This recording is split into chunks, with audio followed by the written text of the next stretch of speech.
Okay. Yeah. Yeah, just center yourself. Well, but that's, I mean, it's tipping at me. Like that. There you go.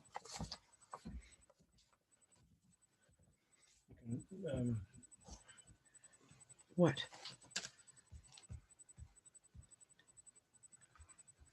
Get rid of this.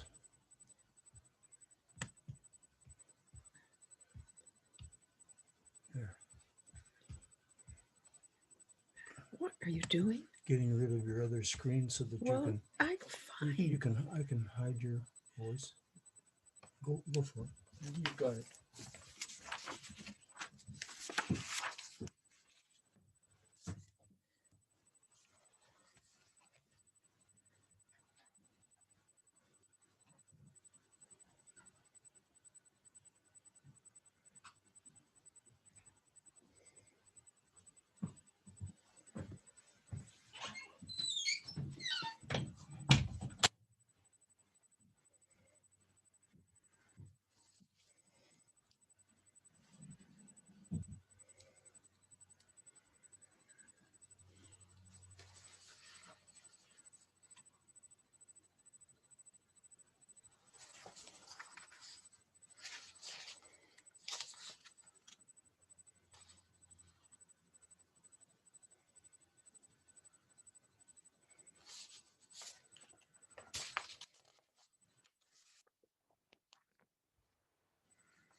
Tommy, I put a note in the chat. Oh. What did you say?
So what what's the weather like in Toronto, Scott? Hot and muggy. That's typical this time of year. It's whatever summer's like in Toronto. It's hot and muggy. Yeah, we used to live in well, I used to live in Toronto for a long time, and I always discovered that July, August were the tough months. You know something? If you can be by water, it's not too bad. But if you got to be kind of in the city, it's not so much fun. Yeah, I hardly agree. We used to live over in the Don Valley area, Eglinton and Lawrence, and it was pretty bad. We used to call it the Don Valley parking lot. Still is. Morning, Barb. Morning. Happy to be here. Happy to be anywhere. Yeah.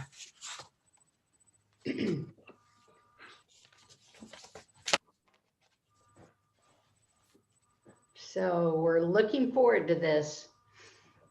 This will be good, Tommy. We finally did this. We Yeah, talked about it back in January. Yeah. How time flies. Yes. You might move your camera back just a titch. It's there you go. Is that better? Yes, that's a lot better. God, you'd think I would know exactly where it ought to be, considering how much time I've spent or do spend online. Hi, Cheryl. Hey, Tommy. How are you? Doing pretty well, thank you. Yeah. Are you still pretty sad, I'll bet? Yeah, but you know, I keep thinking she had a great life, you know. Yeah, that's the main thing. Oh, Yeah. by the way, everyone on the call, I was gonna say it's not a person. It was my dog, 15 years, almost 11 months. So I know. Barb, you can relate. All of us Yeah. can. It's hard. It's hard. They're like little people. Oh, and one other thing, guys, my office is almost done. Do you see the sage background? Yay, it looks pretty. Gotta have my pictures put up yet. Mm-hmm. Very nice. Good morning, Fran. Well, good morning. How are you? I'm as good as I can be for the time day it is. I appreciate that remark. Well, you're on Mountain Time, aren't you? I'm on Mountain Time. Yeah, it's 10 o'clock for me. Yeah. Well, 9 o'clock for you. So you're a little early. That's okay. I've had my first coffee. Excellent. Excellent. Morning, Roberta. Good morning. Hello. Marcia, How you doing? good. Good to see you. Yeah. Tommy, you look great. You look Yeah. Well, focused. I'm just trying to get myself centered. I mean, Love visually you. centered. Inside's okay. Yeah. For many, many months, couple of years, I taught in a coaching school, and it ran on Eastern time, and I was up at 5:30 or 5:45 to teach at 7 every morning for days and days. And oh my God, in the winter it was dreadful. It was so dark. Ugh. Oh, no. So this is civilized. When I had my basement finished out, the contractor thought I was crazy because I have 3, 4, 8. I have 9 lights above me. And I'm like, I can't work in the dark. I need it light. And he's like, okay. I had the same thing, Fran, when we moved to this place. We had LED pot lights and really cool. I got 3 different fixtures in my office here just to get, and I even picked the lumens, and he goes, "You know about lumens?" And I said, "Yeah." Because I'm really fussy. I can't stand the blue fluorescents. They give me migraines. So Oh yeah, that was bad, aren't they? Do you have special glasses? I understand those work really well. nah, because I can't Nah. find funky frames. There you go. Oh, okay. I'll put that on my list. Funky blue frame glasses. Okay. Hey, Guys, Harry- it's all about the frames. Never mind the glass works. Can I just tell Harry before we get started? I took his name in vain the other day, and from the session you did, and used the term fear of missing out, but I gave the source. So there you go. Thank you. It was Appreciate that. amazing how many people sort of went, oh, that's pretty astute, or that's pretty cool. Thank you. I may quote it in my book and give you the source. So Feel free.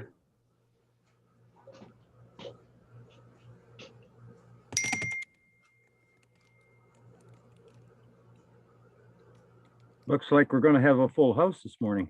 Mhm. What are we talking about today anyway? We're talking about thinking Why? because Why? it's an important part of consulting. It is? You know, instead of ready, aim, fire, it's the ready, fire, aim. My customers just load the gun and point it at me, and then they just go and they start doing stuff. And like, well, this isn't working too well. And I'm like, well, that's why you hired me. So why don't you listen to what I'm telling you? I mean, I'm not the only one that has that problem.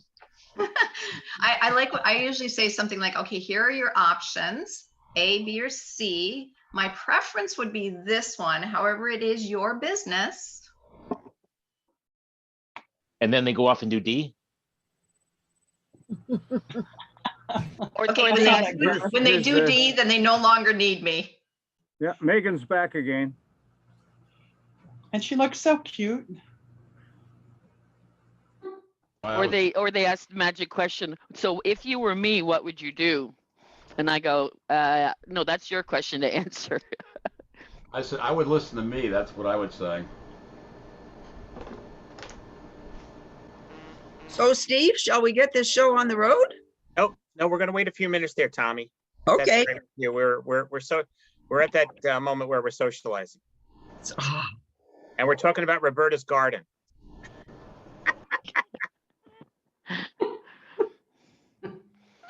The flowers well, match your frame. you don't want to see my garden. It's been woefully neglected. Okay. Roberta, you need to take a picture from that perspective every week so we get a new view of what your garden looks like. Oh, actually, I just got a new. Well, I'll wait till this weekend. The arbors are getting installed and the Japanese fountain. So there you go.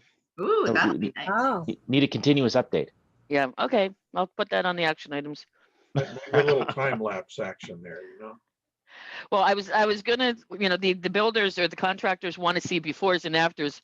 So my challenge is when we bought the house, I took 149 pictures. So do I do each one where I got a page? Here's the before and the after, and I'm like, oh man. So I got a serious discount because I said I'd do this promo deck for them. So that was sort of cool. Got to use my PowerPoint queen skills. No, that's your great bargaining skills. Oh, okay, sure.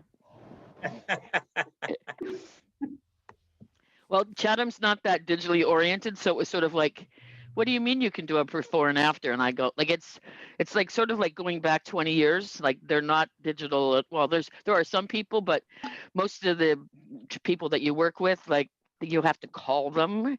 You can't send a text. You can't send an email. Like it's quite an adaptation. Roberta, when I had asked our builder, remember that infamous builder I had in Port Perry? You guys will hear that over a drink sometime. But anyhow, I asked him for his project plan for a major home that we were building on the lake. When he sent it to me, I could not believe it. I was like, did your third grader put this together?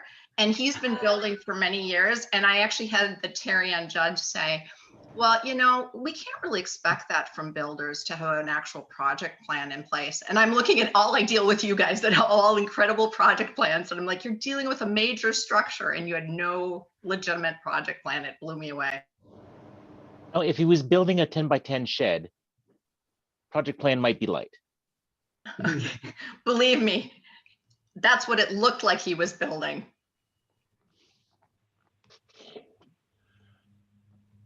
Well, the other funny part though is that 90% of our population in Chatham has access to 1 gig 1 gig internet. So it's sort of like you got this community of 100,000 people. So it's not that small, and they have great infrastructure, but people don't know how to use it or don't use it. So it's sort of like, Why is that, Roberta, that Chatham got that infrastructure? Why Chatham? I don't know. I haven't had a chance to meet people socially in business to find out, right? So it's sort of like we got dropped in here in October, and I've met 2 people, my designer and my gardening handyman guy. So that's it, because he lives in our community, right? So Well, I the haven't, two most yeah, important, right? I haven't been able to get out to go meet the people. But yeah, we've got I checked it, and we've got multiple service providers that provide good quality broadband. So I'm like, wow. So what speed do you have? Sounds like a project plan, Roberta, for a mesh network. Yeah, we have 1 gig here for 120 bucks a month, unlimited, like truly unlimited. So some days, if we're backing up our Dropbox and that kind of stuff, we could have, terabytes of data going up and down, and it's a fixed price. Wow. Roberta, do you think that's because you're so close to the border?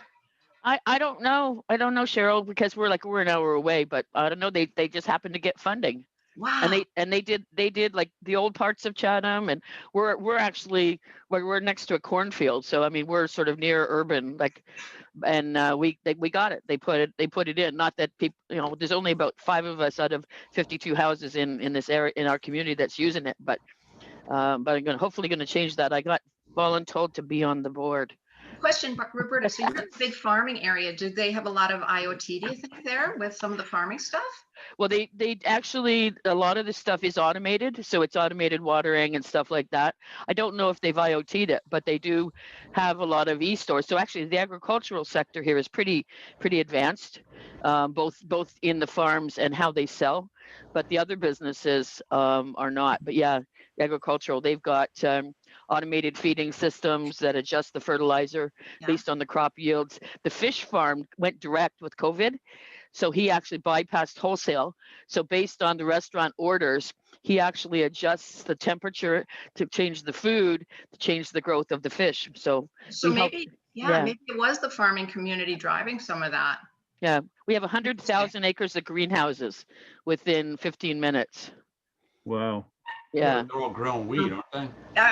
Did you see my smile, Gary? You picked up on that. We have 7 marijuana stores in Chatham, and like so many of them are close. It's really quite bizarre. I mean, I haven't been in any of them. But there's 7 marijuana stores for 52 people in Chatham. For 100,000. 100,000. Okay. Yeah, but there's 2 commercial facilities, and you can imagine the security systems and the 10-foot fences with the wound up wire and. Hey, Roberta, the guy that I knew here that was one of the first suppliers is a friend of a friend. And when the crops hit a certain thing, he and his dogs, and he then has to hire guards, because it was amazing, like one of those plants, how much revenue. So, and another friend of mine had a farming field of corn, and he was out there checking it out, and they came on this little hot spot. So someone had gone in, cut a little area out of his cornfield, and so it was hiding in amongst the corn that was growing. And it was, he said, I couldn't believe it. It was a lot of weed. Yeah, we had last quick story. We had that happen when I was 15. RCMP showed up at my dad's farm, and they said somebody had carved an area inside the hardwood forest and was growing marijuana. And this is a long time ago.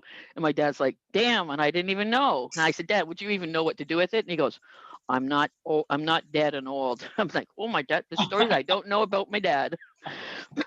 Wow. Well, so that's a great future topic, the history of marijuana. Just kidding. Okay, well, let's get started, everyone. Thanks for joining once again. We have a great topic for today, and we have our colleague John Glover on and his better half, Tommy Glover. Okay, and they're actually out of a small island just off of Vancouver. John actually just put a mesh network in over the weekend, right, John, if I'm not mistaken, right? Yeah, thanks, Steve. That was a great recommend, and I got the EERO6. Oh, good, excellent. And it works like a hot damn. It certainly is better than my tired old Linksys router, I have to tell you. Yeah, it's pretty dramatic. So here, let me share my screen. Thank you, John. Appreciate that. Yeah. Okay, so today's session from Tommy. Again, Tommy's going to give us some real insights here. Tommy is actually an executive management consultant, deals with very high level individuals, has been working quite a bit in the COVID space and how people handle that. So she's got some great insights for us today. I got a quick polling question for everybody. So let me launch the first one. And the first one's pretty straightforward. Has COVID had any strain on any client or vendor relationships with the ability to meet face-to-face, with the inability, I should say, to meet face-to-face? Okay, just a simple yes or no. It's 100%, Steve. It's not 100%, believe it or not. Really? Yeah, which I'm surprised at, so just let me give it a couple of more seconds here. We'll close it out. I'll take a quick picture. Okay, let me end the polling. Let me take a quick picture. Let me share my screen.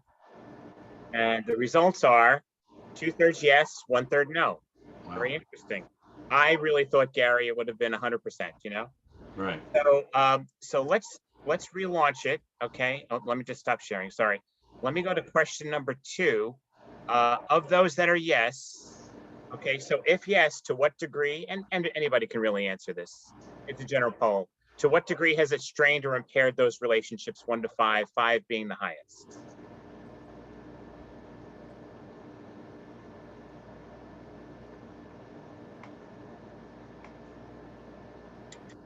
And the results can really vary by individual and clients, et cetera. So yeah, in our experience, we've been pretty flat to actually increasing our business. But with one client in particular, we went from very large to very quiet. But I think that was also tied with the fact that healthcare providers had huge losses in 2020. So they curbed all consulting services in 2020. Interesting. Okay, let me stop the results here. Let me take a quick picture again, and let me share the results again. Come on. Okay. And then this one, the strained relationships, the 2 winners are number 1 and number 4, with number 3 to follow. So I find that very interesting. So about almost a third as number 1 slightly, and a third, in number 4. So, and then the rest in between, of course. So great. Well, thanks everybody for sharing with that. That's great. We'll go on. So many thanks to Beth English, Greg, Bill, and Roberta, and Bill and Lee and Martha last week for last week's fireside chat. It was extremely informative. We have another one coming up next week for members from this particular E911 task force. So it's huge. So in the meantime, I did a little bit of research, and I found a new mobile phone released from T-Mobile this past week, and it looks like this. New cell phones for people over 50. Oh, you gotta love it. But what about those tiny fingers? Yeah. Yeah, exactly. Oh, hilarious. Okay, so just a quick one. Hey, a big shout out to Dave Michaels. He has issued his May 2021 report. There is just tons and tons of information on it. It's great for insights. Chuck, I know you'll speak to it in a minute as well, but this is available at no cost to all of our members, of course. So this week we have Tommy Glover on. And again, Tommy's going to share with you her insights as an executive consultant, if you will. Next week, again, I mentioned we'll have Beth and her team on with the E911 task force. There will be a host of other members from the E911 task force. The information received is, I can't even say enough of it. It's invaluable. So Chuck, a quick word from our sponsor.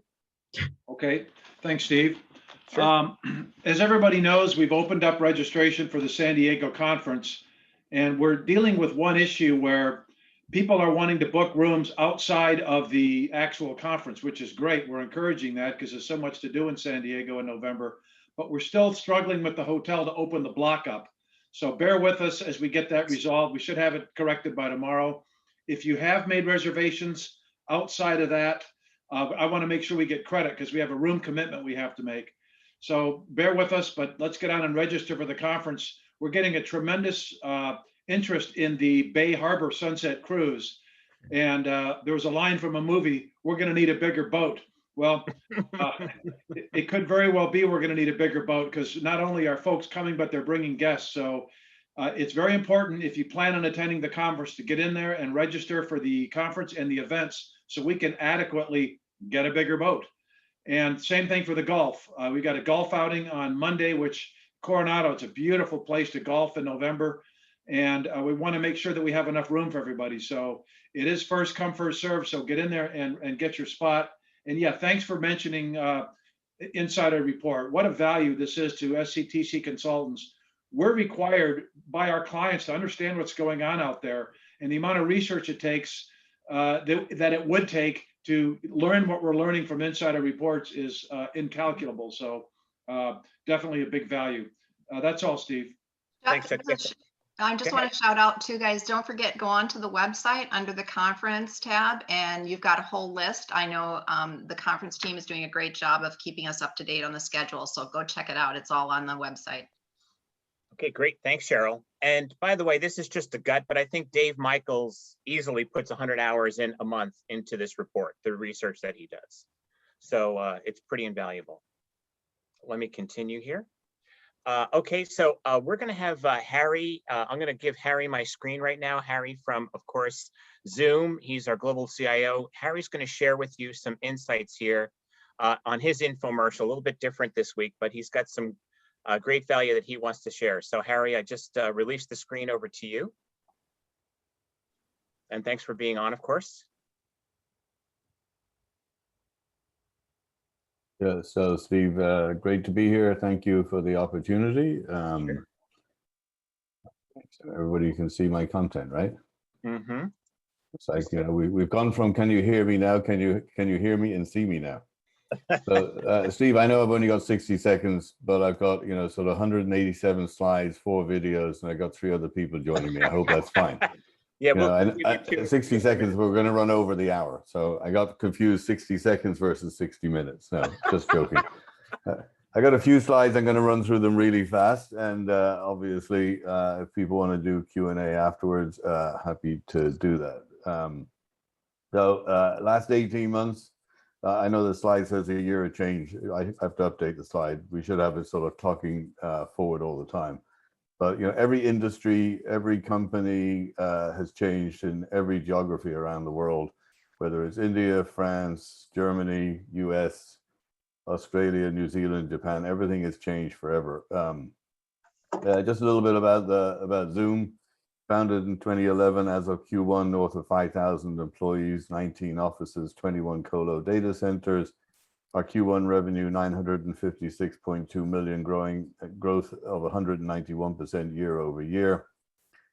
We deployed, as of April 30th, 1.5 million Zoom phone seats. That's up from 1 million on December 31st, and that's for a platform that was GA in January of 2019. We're processing in excess of 3 trillion annualized meeting minutes, and we're hosting in excess of 300 million people daily, daily meeting participants.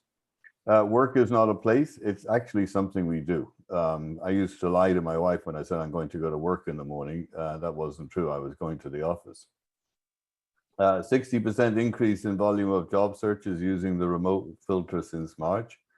4 times the number of jobs offering remote since March. It's kind of like it's a hybrid workforce. You know, employees actually love the work-life balance that they now have, and organizations can be agnostic in terms of recruiting. They can recruit from anywhere, seeing big increases in productivity, and many employees are actually selecting the company that they want to work for based upon the flexibility that they have. The workforce is literally everywhere. We have job shortages, and so I think that employment is going to be awesome. Flexible working environment has been proven to improve performance. It's up 19% over what it was in the pre-pandemic era because of hybrid work. What's the return going to look like? It's you know, the general consensus is 20% want to be in the office 5 days a week, 20% want to be fully remote, and 60% want to be in the office 2 to 3 days a week. And we're seeing large-scale enterprises adopting this hybrid model in a very powerful way. It's not about digital transformation anymore. I think digital transformation came and gone. We had 1.0, people were doing 2.0. I think it's more radical now. It's about digital disruption. Talking to a retail client, they're taking down one of their big retail stores, converting it into a distribution center, taking their other stores and converting them into showrooms where you can try on merchandise, order the merchandise in the store, and it'll be delivered to your home that day or to your hotel if you're visiting that night. Zoom is leading the change. You all know about the conference in the phone industry, and we started where everybody else was and just building on it. In terms of going forward, one application, one experience, one platform, persistent whiteboarding. We're beta testing that now with our clients. We got Smart Gallery coming into play, which has just been released, which allows people in rooms to be streamed as individual tiles for the remote participants to maintain that visual, visual effects and the nonverbal cues. We just launched our Zoom events platform because events went from being physical to being virtual, and they're now going to be hybrid in the future. We launched our virtual receptionist, and we have our customized SDK for people to actually take the Zoom components and build them in their platform. You all guys all know this Zoom, it just works. Steve, I don't know how many seconds I was, but that's it. Thank you very much. Okay, great. Harry, quick question. Barb has, she noticed that you've got your little thumbnail of your, your live chat right in, in this. How did you do that? You mean Yep. me? Like Yep. I'm here on the front of Yeah. the slide. Yeah, exactly. You like that? I think that's pretty cool, right? It's Yeah, like, we like that a lot. Yeah, how'd you do that? It's like, sort of, it's yeah. It's kind, so in the old days, we go into the boardroom and you put I put the slides up behind me. So what's really nice about this format, besides the fact that I can move myself around, I can actually, sort of, well, let me make myself a little bit bigger here. This is really cool. I can actually point to things. It's like I can point to the 5,000 employees. I can point to the 191%. And so how you do that is you go into content share, and instead of saying basic, you go to advanced. When you go to advanced, then you pick the folder, the PowerPoint presentation you want, and it loads it up as a PDF. Unfortunately, the downside of doing all of that is that if you have any animation in your PowerPoint presentation, it doesn't work. So you have to mimic it like I did here. Yeah, but that's great. So that's kind of like the static. These are two static slides. So if you look very carefully, I'm flipping left. So this is like I'm flipping right. So got it. Yeah, sorry, it's a little kludgy, but I think it's a hell of a lot better than. I just think it's a better way to present personally, and I really enjoy it. No question about it. Well, thanks, Harry. Thanks so much. Thanks for sharing. I'll pop my screen back up here, and how many seconds was I, Steve? You were, I don't know, 4 minutes, I think. Wasn't too bad, and I thought it was very informative, Harry. No problem. Okay. Okay. Well, so we're going to move. No. Yeah, but it was all good. I think there was kind of a follow up to our interview, with you a couple of weeks ago. So very informative. Thank you, Harry. Appreciate your time. Tommy, you've got the rest of the hour here, and looking forward to your sharing. So without further ado, Tommy Glover. Thanks, Steve.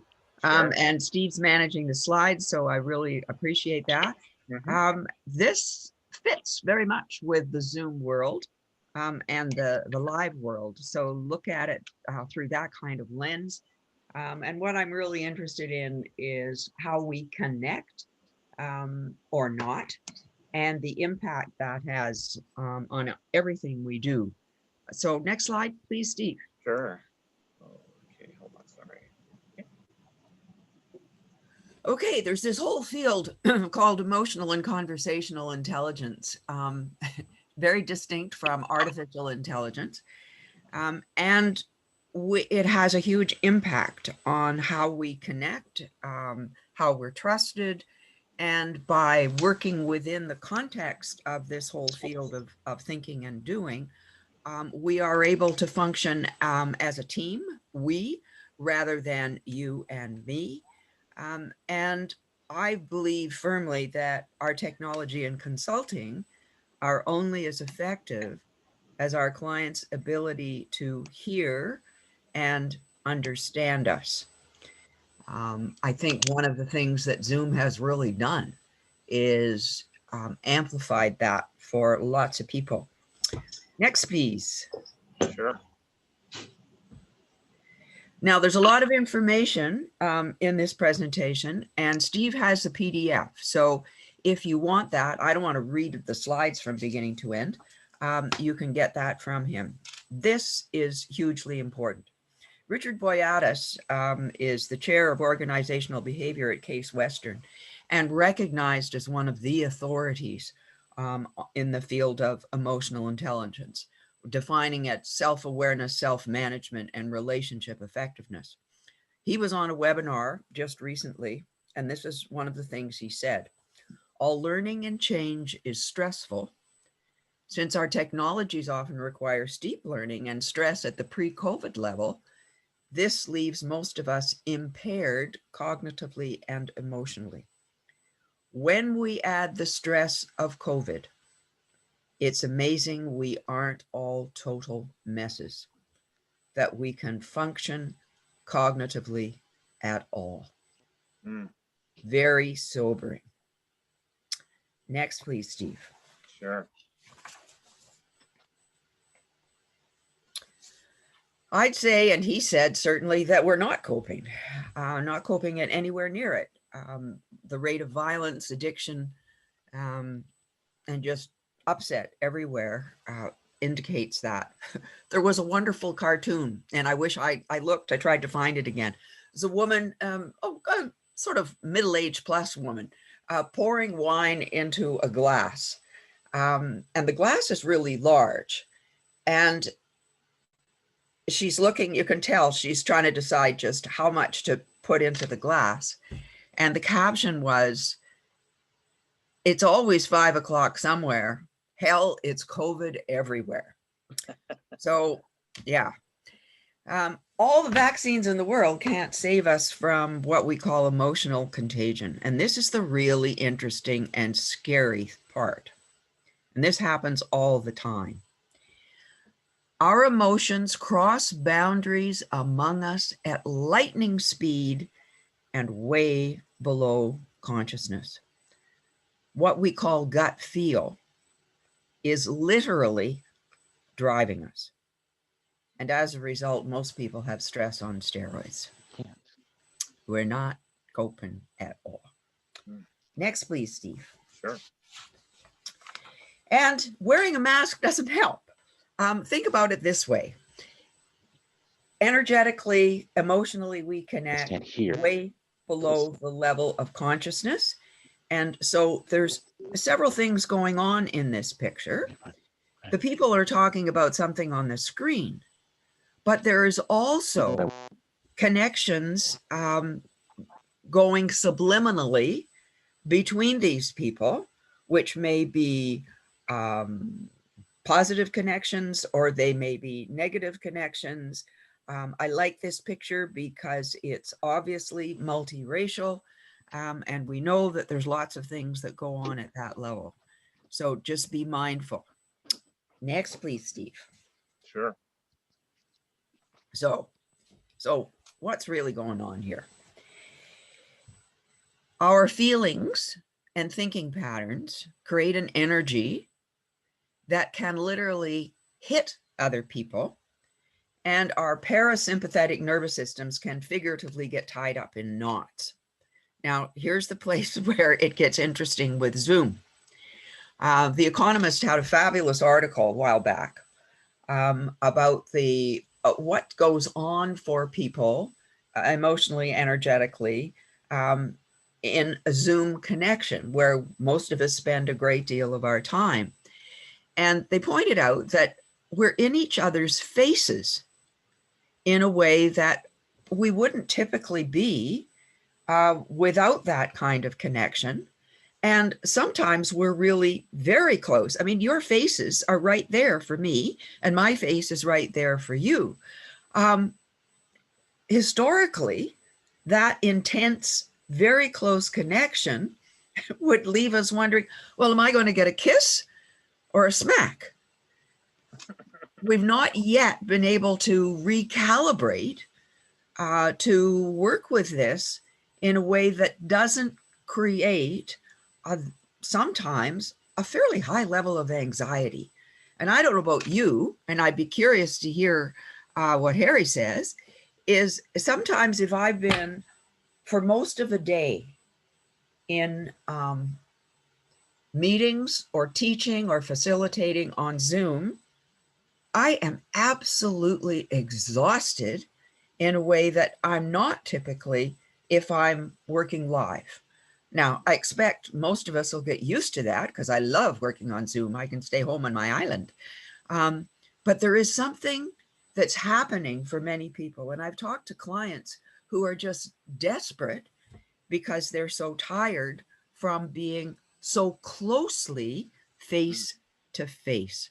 There's no, thanks, Cheryl, that's absolutely it.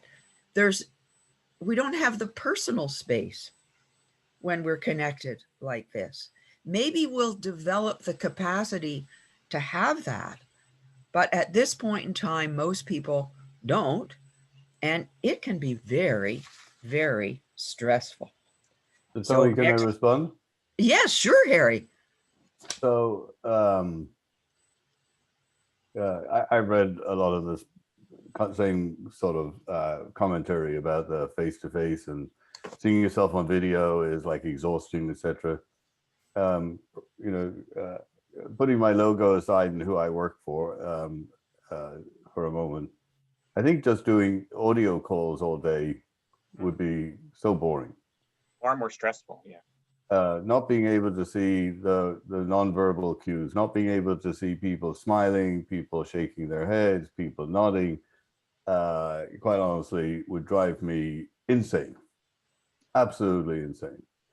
I've heard a lot about this fatigue topic and, sort of the screen time and what have you. So let me paint a picture, Tommy. You get up at 6 o'clock in the morning like I used to, and you trudge into the office, and I'm sitting at my desk at 7:30. If I'm having back-to-back meetings from 7:30 a.m. to 7:30 p.m. in the office, how do you think I'll feel early afternoon? Exhausted. Mm-hmm. Physically and mentally exhausted. I'm just going to chime in because I agree with you. I think what's happening in this. I just want to finish. Yeah, but that doesn't happen in the office because people come in and they say, "Hey, Harry, you want to grab a cup of coffee?" And yeah, sure, I got 10 minutes. Let's do that. Or you want, what? You got time for lunch? Hey, a quick question, what have you? You have those sort of unplanned breaks during the day when you're in the physical office, and you don't have those unplanned breaks when you're at home. If a colleague were to knock on my front door and say, "Hey, Mosley, you want to pop down to Starbucks for a cup of coffee?" I think that was kind of weird. It's like, that was unplanned, right?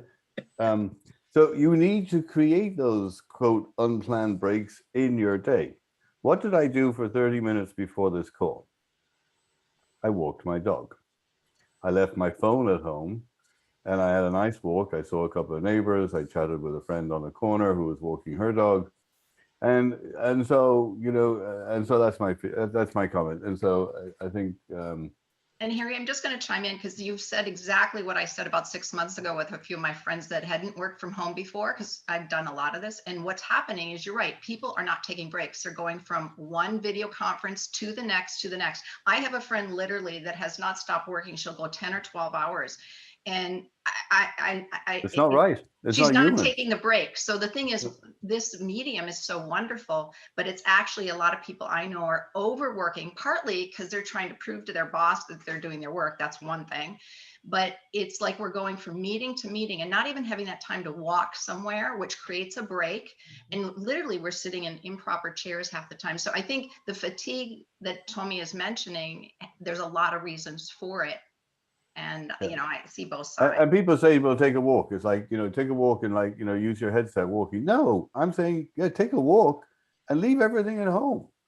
It's like, we're not, thank God, well, maybe some of you are, but I'm not doing brain surgery. I'm not doing heart surgery. no one's going to die if I don't respond to a chat message within, sort of 30 minutes or an email. I think I said this at an event recently. I think sometimes we take work way too seriously. We got to lighten up a little bit. Life is short. We need to enjoy it. Thank you. How do you spell amen? Yeah. I'm gonna shut up now. But I've got a very strong opinion on this topic. Sorry. Well, I can't imagine why you would do that, Harry. Now, the reality is that this whole field of emotional and conversational intelligence was in development, and I've been working with it for over 20 years, so long before we lived on Zoom. So the rest of what I have to say is Zoom free in that sense. Next slide, please, Harry. Steve. Yep. Oops. Did I go back? I went back. You went back. Sorry, there we go. There. Okay. If you don't remember anything else from this morning, try to hold on to this, because this is how our brains work regardless. And the focus here is on either we're in a place of trust or distrust. And we know that working with our clients, we need always to have trusted relationships. Well, easy to say and very easy to lose. You've probably all heard of the what we call the lizard brain, the amygdala. It's at the top of the in the brain stem area and the back of the head. That has been part of the head structure from the beginning of any kind of humanity. So Neanderthal man had that one really well in place. And it was incredibly important because that's where we sense danger or anger or fear.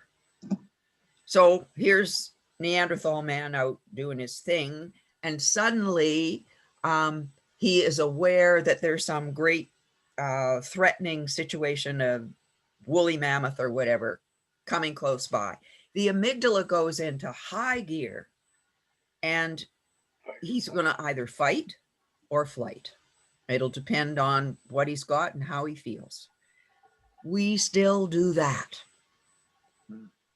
when we're suddenly uncomfortable about something, maybe in a conversation, maybe in an event, maybe there's something really genuinely to be afraid of. The amygdala just goes boom.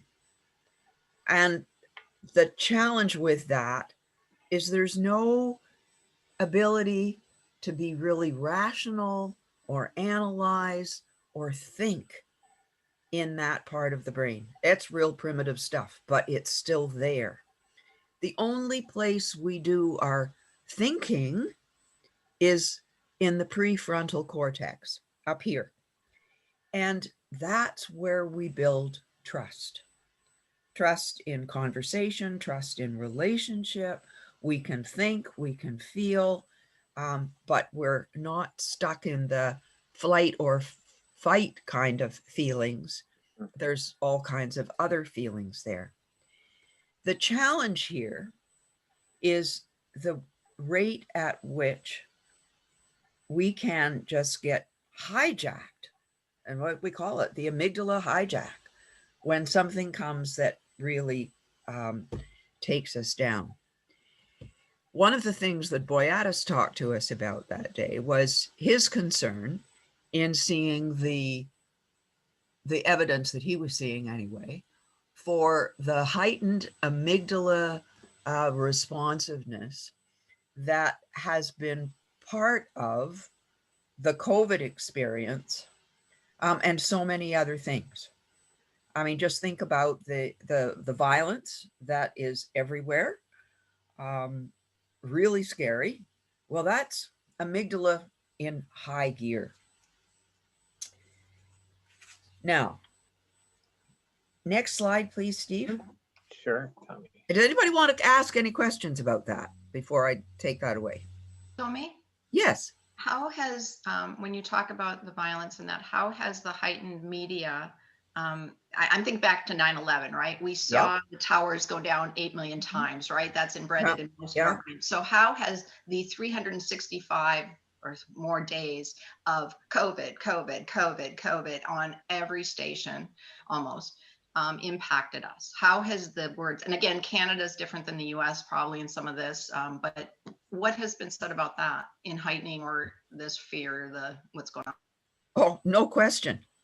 The best thing you can do, if any of us can do, is have much less media time, because there's no question that that can be aggravating. Just as you were talking about the 9/11 thing, Cheryl, in a heartbeat, I went back to where I was, what I was doing. We had just moved. I was unpacking in the kitchen and somebody called and said, turn on the television. And I can feel that in my gut. We have gut feel, and the gut feel is very much driven by the amygdala. And so media hype is doing tremendous damage. I liked Harry saying he was going to go for a walk, and no, he wasn't going to take his phone or his earphones or anything, that the world isn't going to end. Well, we've gotten ourselves wound up. I don't know about you, but I can't resist tracking what COVID's doing in Canada, particularly in our province, BC, and so on. So it's awesome and scary, and we need to protect ourselves in some way from that immediate assault. Think about how quickly our cognitive capacity of hearing, thinking, and decision-making can get hijacked, shut down. I don't know whether any of you have had that scary moment suddenly when you're frozen at the beginning of a presentation or a negotiation. I mean, you just, now you probably recovered pretty quickly, but it hit the amygdala and it hit your gut, because the energy just goes whoomph. Now, we may not be Neanderthals, at least most of us. I know some people that are closer to that than others. But this reactivity that is so much more acute right now than it has been for a long time is driving us hard. Next slide, Steve, please. Okay, but there is an answer for this, and we call it emotional intelligence. So you've got all the brainy things that you think about, particularly in the technological world. This is a different kind of intelligence. And it's defined typically as, first of all, self-awareness, why I feel the way I do and how this shows up for me. Self-management, how can I manage my feelings and reactions in the interest of interaction that is effective and creates relationship? Why I call this presentation From Me to We, and how important that is if we are going to work together effectively. Self-awareness, self-management, and relationship effectiveness. And this applies to all our relationships. Next slide, please. Yep, here we go. So, remembering a challenging conversation that you might have had recently, or an interaction that left you less than comfortable, hold that as your context And let's look at how this emotional intelligence stuff actually works. We all have deeply ingrained patterns. Think of them as computer programs. And those patterns allow us to interpret and think and feel, and they are laid down very, very early in our lives. In fact, some of the neuroscience research is saying that these get started in utero. I mean, not really early utero, but say about 8 months, 7, 8, 9 months, these patterns are getting laid down. And then our relationships with our primary caregivers set them almost in stone. Now, think of the implications for yourself. What did you learn? What did you have to learn in order to take care of yourself when you were very young? And what kind of patterning might that have created for you? No wonder violence breeds violence. Tommy, Yes. just to make this a little bit more real, can you give an example of something, of someone you know, or something maybe you experienced, where something that triggered way back when, and it becomes just a pattern, right? And you now recognize it and then have been able to overcome it? Because if it's ingrained, how do we change? How do you recognize it, and how do you begin to adapt or change? Okay, good question. I can give an example of a coaching client who has a fairly senior administrative responsibility, assistant to a dean in a university. And early in the coaching relationship, I became very aware of her sense of overwhelm a lot of the time.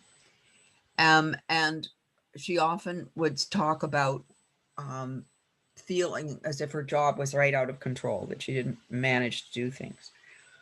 And so I did with her a profile that looks at the way in which we function, the way we work, what our preferences are, so on and so on. And it was no surprise to me to see that she had such a high preference, very high preference for relationship, which meant that she would not want to upset anybody.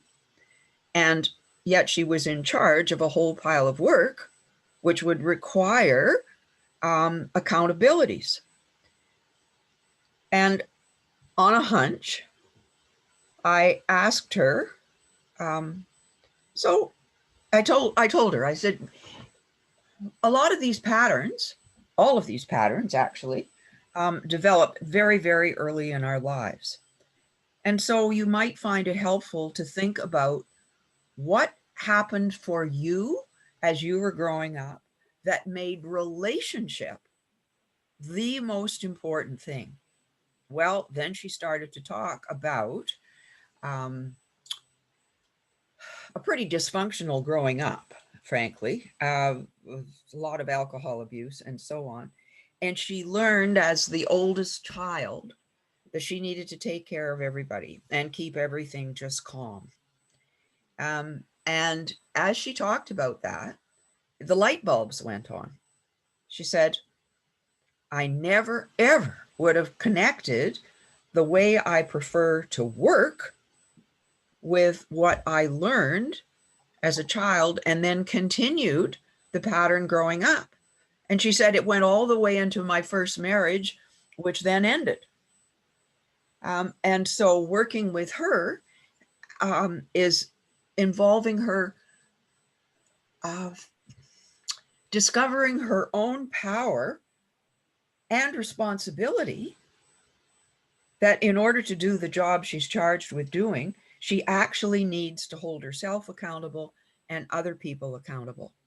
And that's a struggle for her. And so we're working on concepts of servant leadership, which makes a difference to her about that. Does that answer the question, Cheryl? Yeah, it does. You know, I've done a lot with this, but that does help having some concrete of saying, you know, me, I'm an only child and I'm very driven. So I notice when I'm under stress, and Steve can relate to me on this because we worked on a project, but when I'm under stress, and let's say things are getting a little hectic, I get kind of even more demanding and more militant.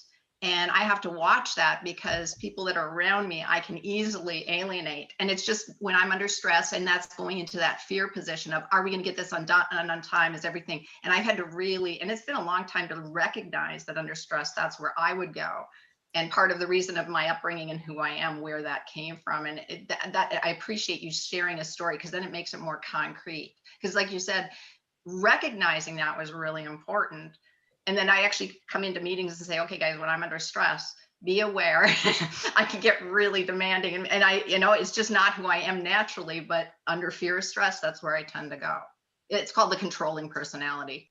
Yes, absolutely. And that is all mapped out in this profile that I use. And I do the same thing. Wasn't an only child, but grew up in a way that made achievement the most important thing going. And John will sometimes say to me, I think Attila the hen can leave now. So yeah, we know how this works. Anybody else want to talk about that? So we've got these deeply ingrained patterns. We all have them. There's no good, bad, right, or wrong. They just are. And it's enormously helpful for people to begin to see how their patterns work. And sometimes they don't work very well, but how they work in them so they can do exactly what Cheryl just described. That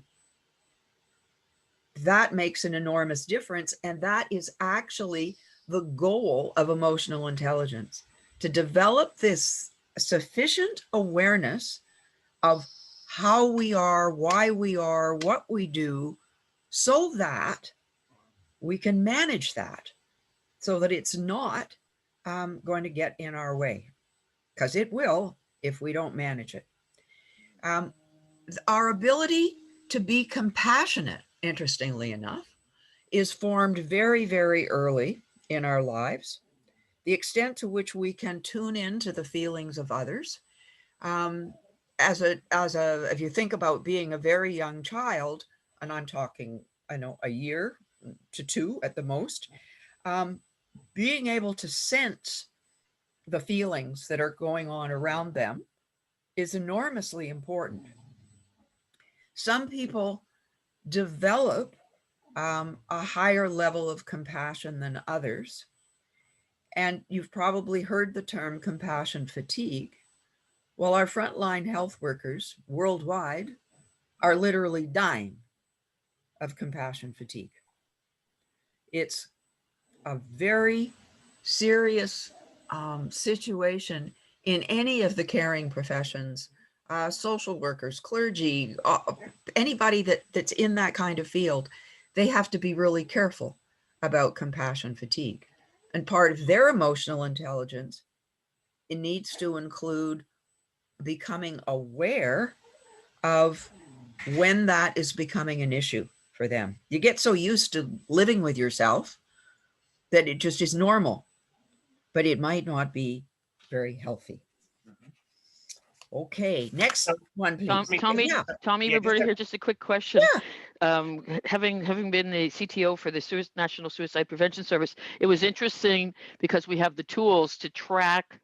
The volume has gone up 200% over the last year, but to track the different stress factors of the different media by the call takers. So these are experienced people that have been doing suicide prevention and support for many, many years. And so they're doing the new medias like text and chat, but the new medias have actually accelerated the stress on the volunteer or staff call takers. So it's interesting. I thought I'd just share that.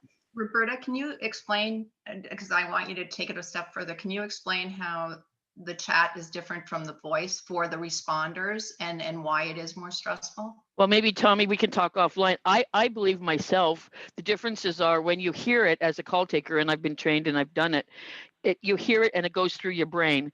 The text is small, it's 140 characters. With the chat, you see the whole conversation back and forth. And for me, like I have a photographic memory, I can still close my eyes. And when I did the quality controls, I can still see those conversations.